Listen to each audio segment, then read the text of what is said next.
Hello guys, আশা করি আপনারা ভালো আছেন। আপনারা বুঝতেই পেরেছেন থাম্বনেল দেখে আমি কি ধরনের ভিডিও তৈরি করেছি আজকে। আপনাদের প্লে স্টোর যদি আনইনস্টল হয়ে যায় কিভাবে আপনারা ফিরিয়ে আনবেন। আপনাদের মাথায় চিন্তা আসতে পারে আপনারা সব অ্যাপ প্লে স্টোর থেকে ডাউনলোড করেন, কিন্তু প্লে স্টোর আনইনস্টল হয়ে গেলে কিভাবে আপনারা প্লে স্টোর ইনস্টল করবেন, আজকে এই বিষয়টি আপনাদের দেখাবো। চলুন কথা না বাড়িয়ে শুরু করা যাক। আপনাদের মোবাইলে থাকা প্লে স্টোরটি কখনো আনইনস্টল হয় না। মোবাইলের প্লে স্টোর কখনো আনইনস্টল হয় না, এটা হয়ে যায় ডিজেবল থেকে এনাবল করার জন্য প্রথমে আপনাদের মোবাইলে থাকা সেটিংসে চলে যাবেন।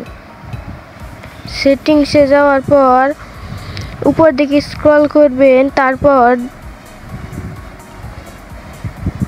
দেখতে পারবেন এখানে এই অ্যাপ লেখা, এখানে ক্লিক করবেন। তারপর অ্যাপ ম্যানেজমেন্ট উপরের দিকে দেখতে পাচ্ছেন, এখানে ক্লিক করবেন।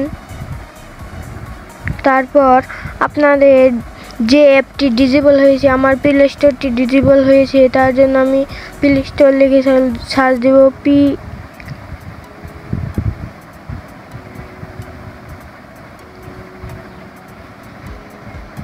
দেখতে পাচ্ছেন প্লে স্টোরটি এসে পড়েছে। এবার প্লে স্টোরে ক্লিক করবেন। তারপর দেখতে পাচ্ছেন এই যে সাইটে এনাবল লেখা, এখানে ক্লিক করবেন। তারপর আপনাদের প্লে স্টোরটি এনেবল হয়ে যাবে। দেখতে পাচ্ছেন আমার প্লে স্টোরটি এসে পড়েছে।